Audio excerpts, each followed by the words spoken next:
بسم اللہ الرحمن الرحیم۔ السلام علیکم۔ کال کٹ گئی۔ آخر کار میں نے اپنے شوہر کی تصویر سکرین سے غائب ہوتے ہی ایک لمبا تھکا ہوا سانس لیا۔ میرے ماتھے پر پسینے کے قطرے جمع ہو گئے تھے، حالانکہ کمرہ ٹھنڈا تھا۔ میرا شوہر جنید مجھ سے ہزاروں میل دور ایک کافر ملک میں بیٹھا تھا، اور اس کا شکریہ کہ وہ وہیں تھا۔ تم امی سے بات کیوں نہیں کرواتی؟ اس نے کال کے دوران پوچھا تھا۔ اس کی آواز میں شبہ تو نہیں تھا، لیکن ایک پیاس ضرور تھی۔ جب بھی کال کرتا ہوں وہ یا تو سو رہی ہوتی ہیں یا نماز پڑھ رہی ہوتی ہیں۔ جنید، آپ کو تو پتہ ہے ان کی عمر کا، میں نے جتنا ہو سکے میٹھا لہجہ بناتے ہوئے کہا۔ وہ تھک جاتی ہیں، اور میں نہیں چاہتی کہ وہ… میری نظر اچانک کمرے کے کونے میں فرش پر پڑی، جہاں میری ساس جنید کی امی گھٹنوں کے بل جھکی بالٹی میں کپڑا ڈبو کر فرش رگڑ رہی تھیں۔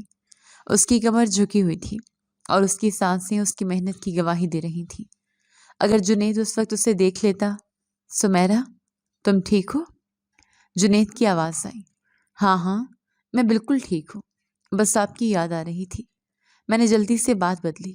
اچھا، میں بعد میں بات کرتی ہوں، مجھے کچھ کام ہے۔ اللہ حافظ۔ میں نے اس کے جواب کا انتظار کیے بغیر کال کاٹ دی۔ فون بیڈ پر پھینکتے ہی میرا مسکراتا ہوا چہرہ غصے میں بدل گیا۔ آپ سے ایک کام ٹھیک سے نہیں ہوتا؟ میں اس پر چیخی۔ کتنی بار کہا ہے جب میں فون پر بات کر رہی ہوں میرے کمرے کے آس پاس بھی نظر نہ آیا کریں۔ اگر آج وہ آپ کو دیکھ لیتے تو کیا ہوتا؟ وہ بوڑھی عورت اپنے کامتے ہاتھوں سے دوپٹہ ماتھے پر ٹھیک کرتے ہوئے بولی۔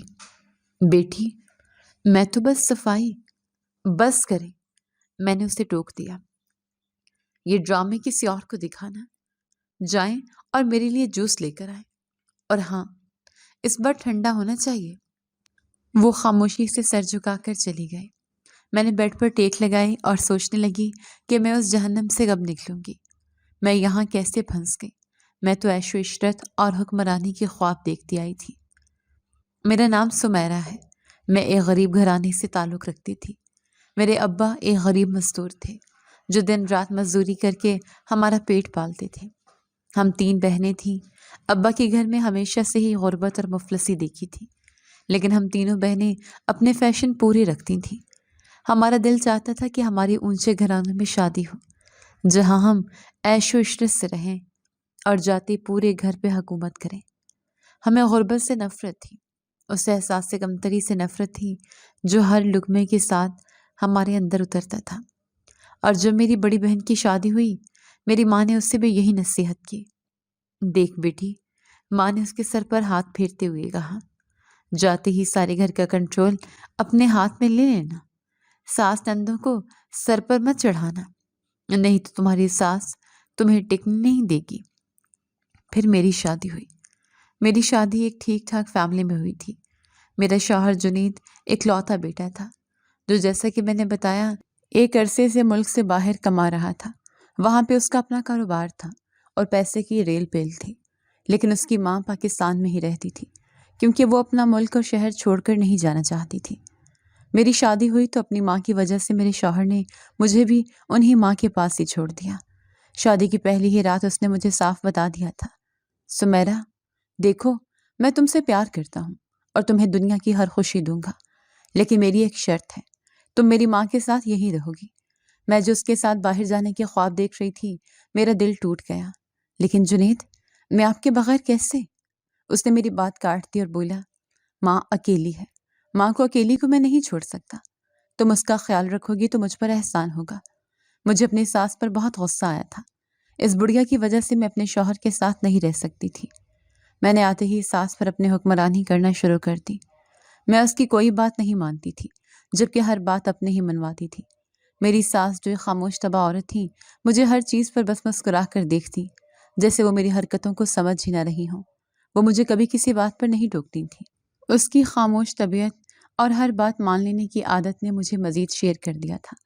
آہستہ آہستہ مجھے یہ بات معلوم ہو گئی کہ میری ساس کوئی بھی بات میرے شوہر کو نہیں بتاتی، چاہے میں اس کے ساتھ کوئی بھی زیادتی کر لوں۔ وہ جنید کے سامنے میرا بھرم رکھتی تھی، اور یہی بات میری سب سے بڑی طاقت بن گئی۔ ایک دن گھر میں کام والی نسیمہ جھاڑو دے رہی تھی۔ میں لاؤنج میں بیٹھی کافی پی رہی تھی۔ نسیمہ، میں نے کپ میز پر رکھتے ہوئے اسے پکارا۔ وہ فوراً بھاگی آئی۔ جی بیبی جی، کل سے تمہیں آنے کی کوئی ضرورت نہیں ہے، میں نے اطمینان سے کہا۔ اس کے ہاتھ سے جھاڑو گرتے گرتے بچی۔ اس کی آنکھیں حیرت سے پھیل گئیں۔ بیبی جی، کیا مطلب؟ مجھ سے کوئی غلطی ہو گئی کیا؟ نہیں، کوئی غلطی نہیں ہوئی، بس اب اس گھر کو تمہاری ضرورت نہیں ہے۔ اتنے میں میری ساس، جنہیں میں اب اماں بلانے لگی تھی، کچن سے باہر آ گئی۔ کیا ہوا سمیرا بیٹی؟ نسیمہ کیوں پریشان لگ رہی ہے؟ میں نے مسکرا کر ان کی طرف دیکھا۔ اماں، میں نسیمہ کو فارغ کر رہی تھی۔ فارغ کر رہی ہو؟ انہوں نے حیرت سے دہرایا۔ کیوں بیٹی؟ یہ 10 سال سے ہمارے گھر کام کر رہی ہے، اس کا گزارا اسی تنخواہ پر ہوتا ہے۔ نسیمہ بھی روحانسی ہو کر بولی، ہاں اماں جی، بیبی جی کو سمجھائیں، میرے چھوٹے چھوٹے بچے ہیں، میں کہاں جاؤں گی؟ میں اپنی جگہ سے اٹھی اور ساس کے بالکل سامنے آ کر کھڑی ہو گئی۔ دیکھیے اماں، پہلی بات تو یہ کہ یہ گھر ہمارا نہیں، میرا ہے۔ جنید نے مجھے اس گھر کی مالکن بنایا ہے۔ میں نے لفظ مالکن پر زور دیا۔ اور دوسری بات، آپ کا بیٹا وہاں باہر کے ملک میں خون پسینہ ایک کر رہا ہے اور آپ یہاں خیرات بانٹ رہی ہیں۔ بیٹی، یہ خیرات نہیں، اس کی محنت ہے، انہوں نے دھیمے لہجے میں کہا۔ محنت؟ میں ہنس پڑی۔ کون سی محنت؟ دن میں 2 گھنٹے آ کر جھاڑو پھیرنے کو محنت کہتے ہیں؟ میں نسیمہ کی طرف مڑی۔ چلو نکلو اب یہاں سے اور اپنا حساب لے کر جانا، آئندہ اس گھر میں نظر مت آنا۔ نسیمہ روتی پیٹتی چلی گئی۔ میری ساس وہیں خاموش کھڑی سب دیکھتی رہی۔ ان کے چہرے پر ایک عجیب سی بے بسی یا کچھ اور تھا جسے میں اس وقت سمجھ نہیں سکی۔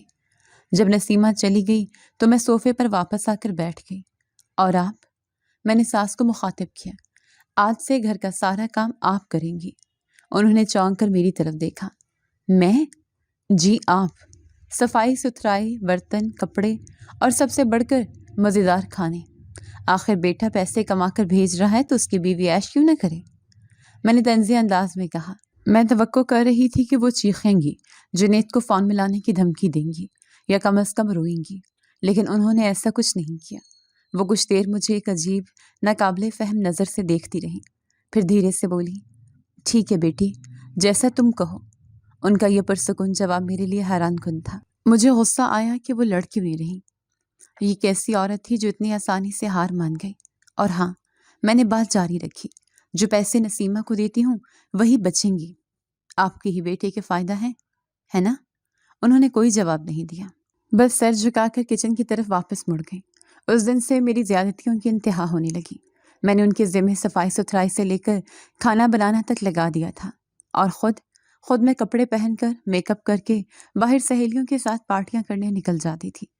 گھر کے بارے میں بالکل بے فکر رہتی تھی کہ ساس ہے، خود ہی سارے کام کر لے گی، اور وہ سچ میں میرے واپس آنے تک سارے کام نپٹا دیتی تھی۔ میں نے اپنی سہیلیوں کو بھی گھر بلانا شروع کر دیا تھا۔ ہم اونچی آواز میں موسیقی لگاتی، کہہ کے لگاتی، اور میری ساس سے کونے سے دوسرے کونے تک ہمارے آرڈر پورے کرتی پھرتی تھی۔ یار سمیرا، تیری ساس تو کمال ہے، میری ایک دوست فائزہ نے ایک دن سگریٹ کا دھواں ہوا میں اڑاتے ہوئے کہا۔ میری ساس ہوتی تو اب تک آسمان سر پر اٹھا لیتی۔ میں نے فخر سے اپنے بالوں کو جھٹکا۔ اس سے کمال نہیں، قابو کرنا کہتے ہیں۔ اگر ان بوڑھیوں کو شروع سے ہی ڈھیل نہ دی جائے تو یہ ہمارے سروں پر چڑھ کر ناچتی ہیں۔ فائزہ نے میری ساس کو آواز دی، جو کچن میں ہمارے لیے پکوڑی تل رہی تھی۔ اماں جی، ذرا کولڈ ڈرنک تو اور لے آئیں۔ میری ساس ماتھے پر پسینہ پوچھتے ہوئے ٹرے میں بوتلیں اور گلاس سجا کر لے آئی۔ اور ہاں، میں نے انہیں روک کر کہا، یہ ایش ٹرے بھی خالی کر کے لائیں۔ ان کا چہرہ ایک پل کے لیے سرخ ہوا، شاید سگریٹ کی بو سے یا میری بے حسی پر، لیکن انہوں نے کہا، اچھا بیٹی۔ انہوں نے ایش ٹرے اٹھائی اور کچن میں چلی گئی۔ فائزہ نے حیرت سے مجھے دیکھا۔ یار، وہ کچھ کہتی نہیں ہے؟ کیا کہیں گی؟ میں نے کندھے اچکائے۔ ان کا ایک ہی بیٹا ہے، وہ میرے ہاتھ میں ہے۔ اگر انہوں نے زبان کھولی تو جنید انہیں 1 منٹ میں چھوڑ دے گا۔ اور جنید، اسے تم پر شک نہیں ہوتا؟ بالکل نہیں، میں نے اعتماد سے کہا۔ اس کی ماں اس کے سامنے اتنی اچھی جو بن جاتی ہے، وہ مجھے فون کرتا ہے تو یہی کہتی ہے کہ سمیرا میرا بہت خیال رکھتی ہے۔ جنید سو سمجھتا ہے کہ اس نے دنیا کی سب سے نیک بیوی اور سب سے فرما بردار ماں پائی ہے۔ ہم دونوں اس بات پر کھلکھلا کر ہنس پڑیں۔ کبھی کبھی مجھے اس ڈھیٹ پن پہ بھی غصہ آتا تھا۔ وہ اتنی مظلوم کیوں بنی رہتی تھی؟ وہ لڑتی کیوں نہیں تھی؟ وہ جنید کو سب سچ کیوں نہیں بتا دیتی تھی؟ جب میں واپس لوٹتی مجھے یہ بھی سوال نہیں کرتی تھیں کہ میں کہاں گئی تھی اور کیوں گئی تھی، اور نہ ہی میرے جانے پر پوچھتی تھیں۔ ایسا لگتا تھا جیسے میں اس گھر میں نہیں بلکہ وہ میرے گھر میں ایک قیدی کی طرح رہ رہی تھی۔ وقت کسی ریل گاڑی کی طرح گزرتا جا رہا تھا اور اس کے پہیوں تلے میری سانس کی صحت کچلتی جا رہی تھی۔ ہفتے مہینوں میں بدلے اور میری حکمرانی کا نشہ گہرا ہوتا گیا۔ میں نے ان پر گھر کا ہر وہ کام لاد دیا جس سے میں بچنا چاہتی تھی۔ وہ دن بدن کمزور ہوتی جا رہی تھیں۔ ان کے چہرے کی رہی سہی رونق بھی ختم ہو چکی تھی۔ ان کی آنکھوں کے گرد گہرے سیاہ حلقے پڑ گئے تھے اور ان کے ہاتھ اب ہر وقت ہلکے ہلکے کامتے رہتے تھے۔ مگر مجھے اس سے کیا؟ میرا کام ہو رہا تھا، میری زندگی مزے سے گزر رہی تھی۔ ایک دوپہر میں لاؤنج میں بیٹھی اونچی آواز میں فلم دیکھ رہی تھی۔ وہ کونے میں جھاڑو دے رہی تھیں کہ انہیں کھانسی کا شدید دورہ پڑا۔ یہ کوئی معمولی کھانسی نہیں تھی، ایسا لگتا تھا جیسے ان کے پھیپھڑے باہر آ جائیں گے۔ اوفو! میں نے غصے سے ریموٹ دبا کر فلم روکی۔ یہ کیا کھوں کھوں لگا رکھی ہے؟ میرا دھیان بٹ رہا ہے۔ وہ فوراً منہ پر دوپٹہ رکھ کر دیوار کا سہارا لیتی ہوئی دوسرے کمرے میں چلے گئے۔ معاف کرنا بیٹی، ان کی گھٹی گھٹی آواز آئی۔ جب دیکھو بیمار پڑی رہتی ہیں۔ میں نے وہیں بیٹھے بیٹھے چیخ کر کہا، کوئی کام ڈھنگ سے نہیں کر سکتی؟ جائیں کسی ڈاکٹر کو دکھائیں، میرا سر نہ کھائیں۔ وہ لرزتی ہوئی میرے سامنے آئی۔ بیٹی، ڈاکٹر کے پاس جانا ہے۔ پیسے چاہیے؟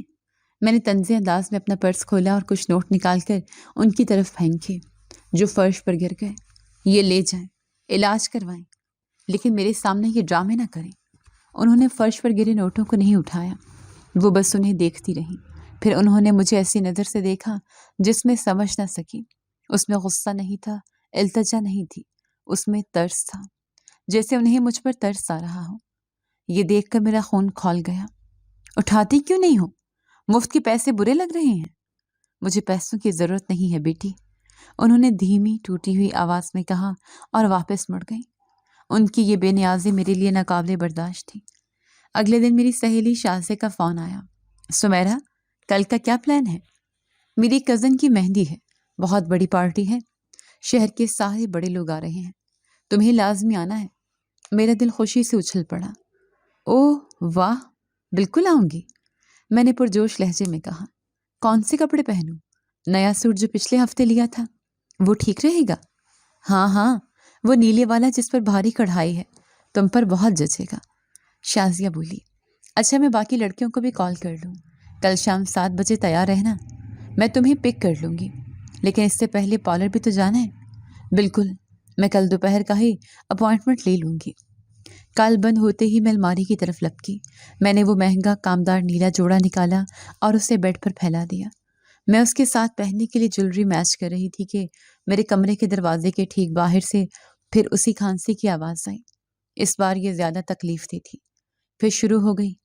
میں نے غصے سے چیخ کر کہا، اماں، آپ کو 1000 بار کہا ہے میرے کمرے کے پاس آ کر نہ کھانسا کریں، جراثیم پھیلاتی ہیں۔ کھانسی ایک دم رک گئی، جیسے کسی نے ان کا گلا دبا دیا ہو۔ میں نے ان کے آہستہ آہستہ دور جاتے قدموں کی آہٹ سنی اور واپس اپنے ہیروں کے سیٹ کی طرف متوجہ ہو گئی۔ اگلے دن پارٹی کا دن تھا۔ میں صبح سے ہی بہت خوش تھی۔ میں نے پارلر جانے کے لیے اپنا بیگ تیار کیا۔ میرا اپوائنٹمنٹ دوپہر 1 بجے کا تھا۔ میں نے جانے کے لیے تیار ہو رہی تھی کہ وہ میرے کمرے میں داخل ہوئی۔ آج وہ پہلے سے کہیں زیادہ کمزور لگ رہی تھی اور ایک لکڑی کی چھڑی کا سہارا لیتے ہوئے آئیں، جو میں نے پہلے کبھی نہیں دیکھی تھی۔ کیا ہے اماں؟ میں نے آئینے میں دیکھتے ہوئے بے رخی سے پوچھا۔ اور یہ لاٹھی کہاں سے آ گئی؟ کوئی نیا ڈرامہ؟ بیٹی، انہوں نے کامتی بمشکل نکلتی آواز میں کہا، آج مجھ سے کام نہیں ہوگا۔ میں نے پلٹ کر انہیں دیکھا۔ میرے ہاتھ سے لپسٹک گرتے گرتے بچی۔ کیا مطلب؟ میری طبیعت بہت خراب ہے۔ وہ واقعی لڑکھڑا رہی تھی۔ رات بھر بخار تھا اور اب مجھ سے کھڑا بھی نہیں ہوا جا رہا۔ سینے میں بہت درد ہے۔ میرا پارلر کا وقت ہو رہا تھا اور شام کو پارٹی تھی۔ گھر سارا بکھرا پڑا تھا۔ مجھے شدید غصہ آیا۔ تو میں کیا کروں؟ میں ان پر چیخے، ناچوں کہ میری ساس بیمار ہو گئی ہیں؟ آپ کو آج ہی بیمار ہونا تھا جب میرا اتنا ضروری پلان ہے؟ نہیں بیٹی، بس کہہ رہی تھی کہ آج تم ایسا کرو۔ انہوں نے ایک تکلیف دہ سانس لیا۔ کام خود کر لو یا آج پارٹی میں مت جاؤ، چھٹی کر لو۔ یہ سننا تھا کہ میرے تن بدن میں آگ لگ گئی۔ تو یہ تھا اصل منصوبہ، یہ میری خوشی برباد کرنا چاہتی تھی۔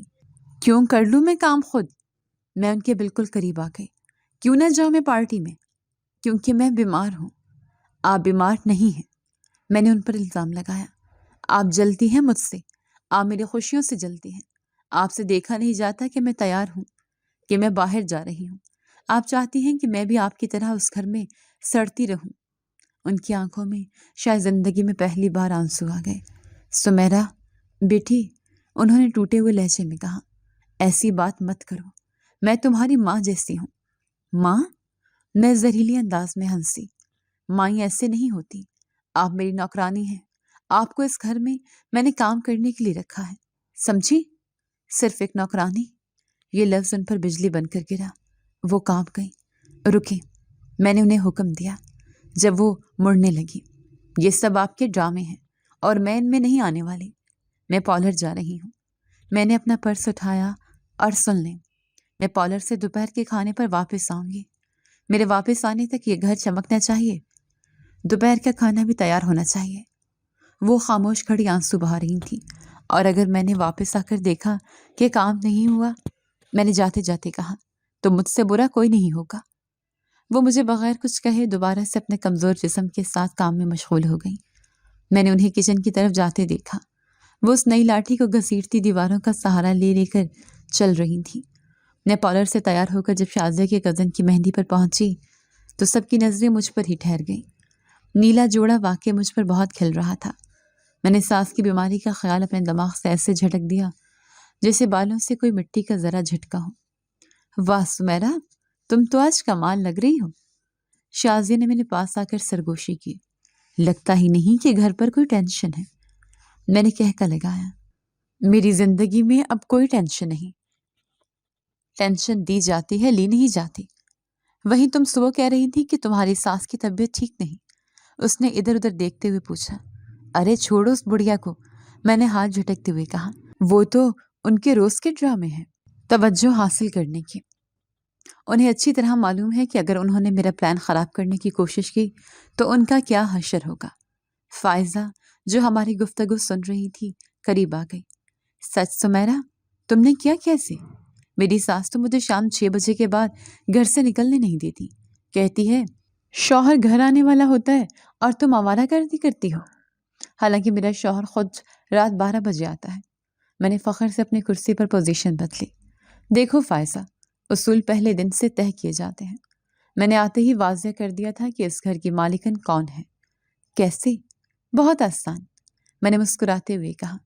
پہلے ان کی سب سے پیاری چیز پر قبضہ کرو۔ ان کے بیٹے پر؟ شازیہ نے پوچھا۔ ظاہر ہے، میں جنید سے فون پر ایسی میٹھی میٹھی باتیں کرتی ہوں کہ وہ مجھ پر جان چھڑکتا ہے۔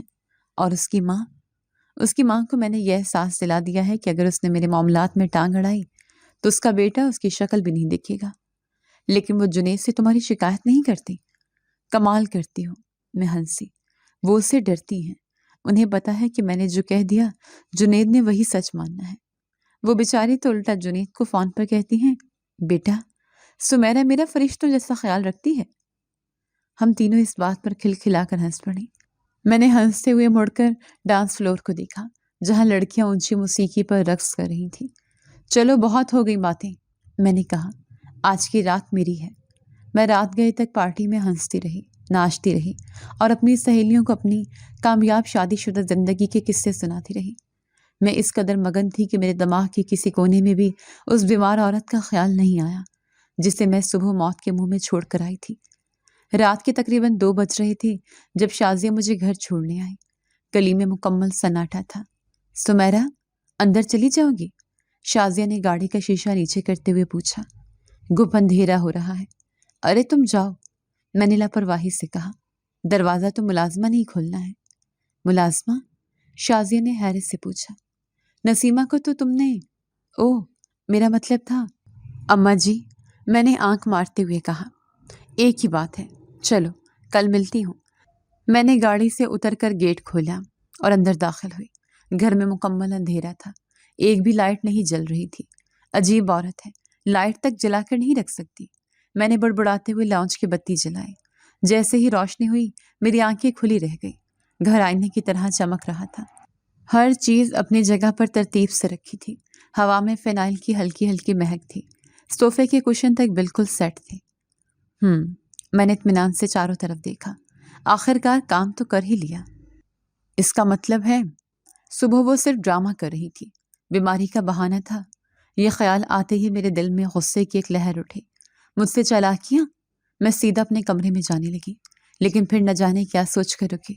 میں دبے پاؤں ساس کے کمرے کی طرف بڑھی۔ دروازہ تھوڑا سا کھلا ہوا تھا۔ میں نے اندر جھانکا۔ وہ اپنے بستر پر ایک پتلی سی چادر اوڑھے تقریباً بے سدھ پڑی تھیں۔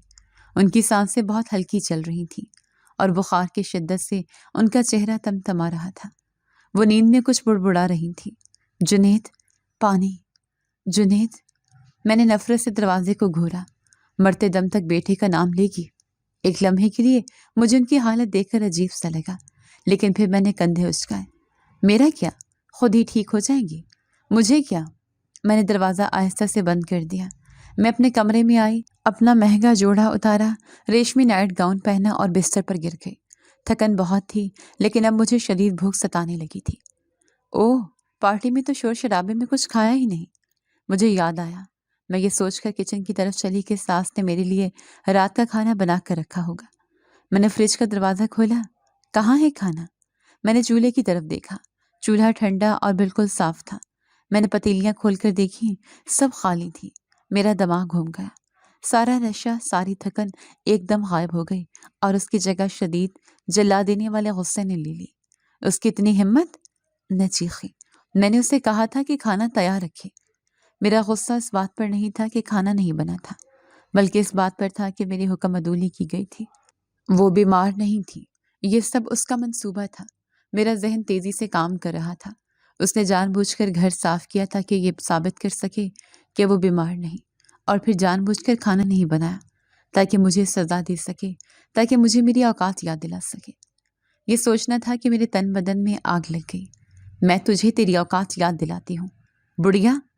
میں طوفان کی طرح ان کے کمرے میں واپس آئی اور زور سے دروازہ دیوار پر مارا۔ اٹھیں، میں کہہ رہی ہوں، اٹھیں۔ وہ میری آواز سے ہڑبڑا کر اٹھنے کی کوشش کرنے لگی۔ ان کی آنکھیں ٹھیک سے کھل بھی نہیں پا رہی تھیں۔ کیا ہوا بیٹی؟ انہوں نے کامتی آواز میں پوچھا۔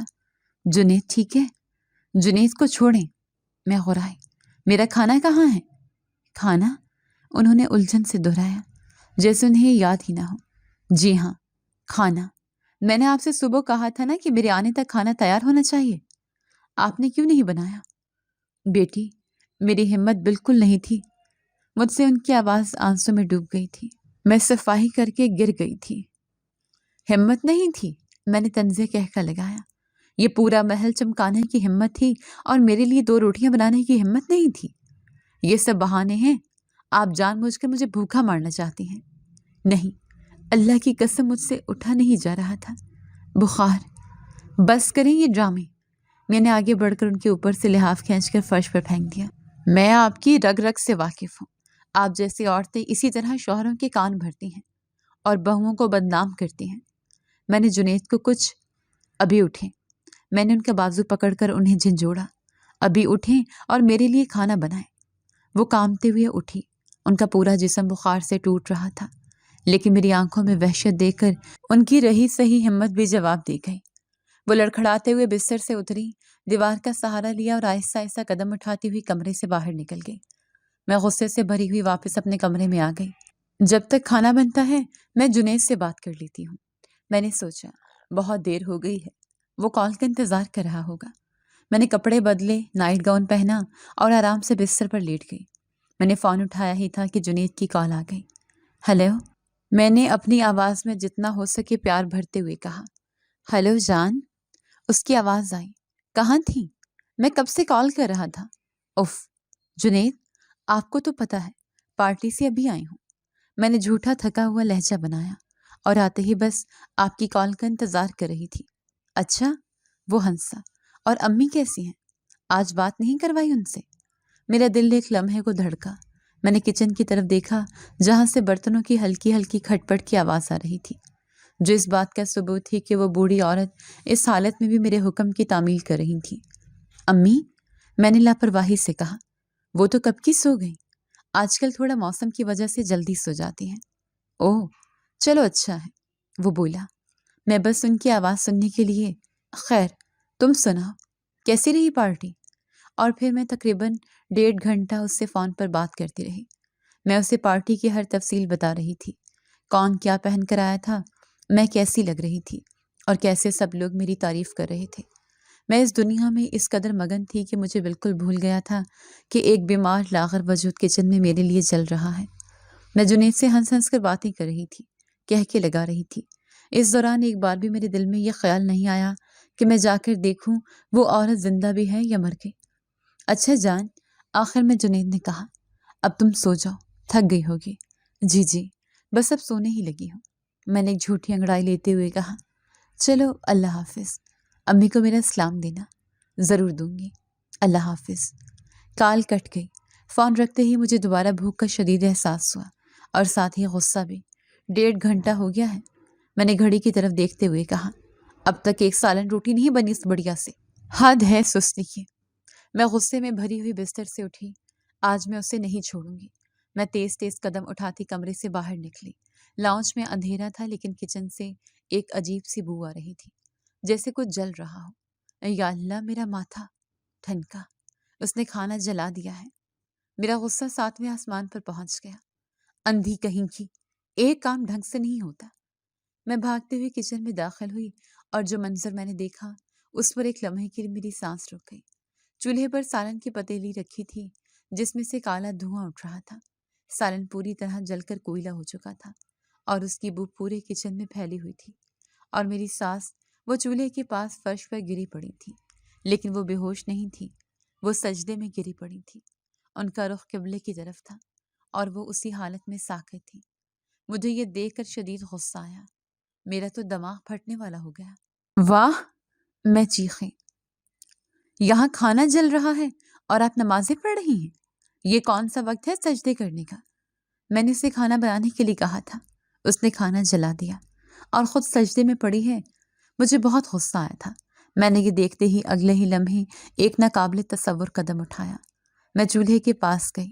سالن کا پتیلا جو ابھی چولہے پر تھا بری طرح جل چکا تھا، اسے اٹھنے والی بو اور تپش میرے چہرے کو جھلسا رہی تھی۔ میرا دماغ غصے، بھوک اور نفرت سے معاف ہو چکا تھا۔ میں نے اس لمحے کچھ نہیں سوچا، نہ یہ کہ وہ بیمار ہے، نہ یہ کہ وہ میرے شوہر کی ماں ہے، اور نہ یہ کہ وہ اس وقت سجدے کی حالت میں اپنے رب کے حضور جھکی ہوئی ہے۔ میں نے پتیلے کو کپڑے سے پکڑا۔ وہ اتنا گرم تھا کہ کپڑے کے باوجود میرے ہاتھ جلنے لگے۔ اٹھتی ہو یا نہیں؟ میں چیخی۔ وہ نہیں ہلی، وہ اسی طرح سجدے میں تھی۔ اور پھر میں نے وہ گرم جلتا ہوا ابلتا ہوا سالن اٹھایا اور غصے سے سجدے میں گری اپنی سانس پر ڈال دیا۔ یہ لو، اب سکون سے سجدے کرتی رہنا، میں نے چیخ کر کہا۔ 1 سیکنڈ کے لیے مکمل خاموشی طاری ہو گئی۔ پھر جو ہوا اس کے لیے میں تیار نہیں تھی۔ وہ گرم پکتا ہوا سالن جب ان کے کمزور جسم پر گرا تو وہ بری طرح چیخنے لگی۔ آہ! یہ ایک ایسی چیخ تھی جو میرے کانوں کے پردے پھاڑ گئی۔ یہ کسی انسان کی چیخ نہیں لگ رہی تھی، یہ ایک زخمی جانور کی چیخ تھی جسے زندہ جلایا جا رہا ہو۔ وہ سجدے سے ایک دم تڑپ کر سیدھی ہوئی۔ ان کا جسم بری طرح اینٹ رہا تھا۔ ان کی آنکھیں خوف اور ناقابل یقین تکلیف سے باہر ابل پڑی تھیں۔ بیٹی! ان کی آواز گھٹ گئی۔ وہ اپنے جلے ہوئے ہاتھوں سے اپنے چہرے اور گردن کو چھونے کی کوشش کر رہی تھیں جہاں گرم سالن نے ان کی کھال ادھیڑ دی تھی۔ میں وہیں جم کر رہ گئی۔ میرے ہاتھ سے خالی پتیلا چھوٹ کر فرش پر گر گیا اور ایک دھماکے سے بجا۔ میں نے کیا کر دیا تھا؟ تم نے؟ وہ فرش پر تڑپ رہی تھی۔ اللہ اللہ! چیختے چیختے اچانک سے ان کی سانس ٹوٹنے لگی۔ ان کا تڑپتا ہوا جسم ڈھیلا پڑنے لگا۔ ان کی آنکھیں چھت پر ایک نقطے پر ٹک گئیں اور پھر ایک دم سے وہ بالکل سانس روکے آنکھیں بند کیے لیٹ گئیں۔ ایسا لگ رہا تھا جیسے وہ مر گئی ہوں۔ کچن میں جلتے ہوئے سالن کی بو اور اب جلے ہوئے گوشت کی بو اور ان سب کے بیچ موت کا سناٹا۔ اس لمحے میری ٹانگیں کانپنے لگیں۔ اماں! میں نے ڈرتے ڈرتے پکارا۔ اٹھیں، یہ ڈرامہ بند کریں۔ وہ نہیں بھلی۔ میرا دل میرے حلق میں آ گیا۔ اٹھیں اماں، میں کہہ رہی ہوں اٹھیں۔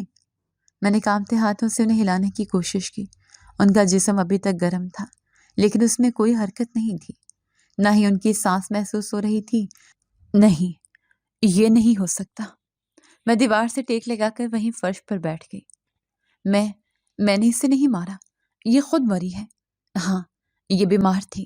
میں نے اپنے آپ کو یقین دلانے کی کوشش کی، لیکن میرے کانوں میں ان کی آخری چیخ گونج رہی تھی۔ اس وقت مجھے کچھ بھی نہیں سوچ رہا تھا۔ کس سے مدد مانگوں، کچھ نہیں سوچ رہا تھا۔ شازیہ، فائزہ، میں نے اپنے دوستوں کو فون کرنے کا سوچا۔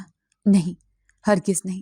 میرے دماغ نے فوراً کہا، میری دوستیں اتنی وفادار نہیں ہیں۔ اگر انہیں پتہ چل گیا کہ میں نے کیا کیا ہے تو وہ سب سے پہلے پولیس کو بتائیں گی۔ جنید؟ نہیں، جنید کو تو کبھی بھی نہیں۔ تو پھر کون؟ مجھے کسی اور کی مدد لینی چاہیے، کوئی جو اس میت کو ٹھکانے لگا سکے۔ نہیں، جو کوئی صورتحال کو سنبھال سکے۔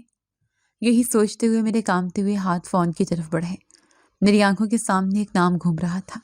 میں نے اپنے ایک فیملی ڈاکٹر کا نمبر ملا دیا، ڈاکٹر اسلم۔ میں جانتی تھی کہ وہ ڈاکٹر بہت لالچی ہے۔ میں نے کئی بار اماں کو اس کے پاس چیک اپ کے لیے لے جا کر دیکھا تھا۔ وہ معمولی سی بیماری پر بھی مہنگی ترین دوائیاں اور لمبے چوڑے ٹیسٹ لکھ دیتا تھا۔ وہ پیسے کے لیے کچھ بھی کر سکتا تھا۔ میں نے کانپتے ہاتھوں سے نمبر ملایا۔ Hello, doctor Aslam? میری آواز بمشکل نکلی۔ میں سمیرہ بات کر رہی ہوں، جنید کی بیوی۔ مجھے آپ کی فوراً ضرورت ہے، میرے گھر پر۔ فون بند کرتے ہی میرے ہاتھ بے جان ہو کر نیچے گر گئے۔ کچن کی جلی ہوئی بو، گوشت جلنے کی سران اور موت کی خاموشی، یہ سب مل کر میرے دماغ پر ہتھوڑے برسا رہی تھی۔ وہ آ رہا ہے، میں نے خود کو تسلی دی۔ وہ سب سنبھال لے گا، لیکن وہ کیسے سنبھالے گا؟ میں نے لاش کی طرف دیکھا۔ اس کا جلا ہوا، مسخ شدہ چہرہ اب بھی تکلیف کی حالت میں تھا۔ میں نے جلدی سے کچن کا دروازہ بند کیا۔ جب تک وہ نہیں آتا مجھے یہ سب چھپانا ہے۔ میں بھاگ کر اپنے کمرے میں گئی اور ایک بڑی چادر لے آئی۔ میں لاش کو چھونا نہیں چاہتی تھی، مجھے اس سے گھن آ رہی تھی، خوف آ رہا تھا، لیکن میرے پاس کوئی چارہ نہیں تھا۔ میں نے ہمت کر کے چادر اس کے بے جان وجود پر ڈالی، پھر میں نے جلدی جلدی کچن صاف کرنا شروع کیا۔ وہ جلا ہوا پتیلا فرش پر گرا ہوا تھا۔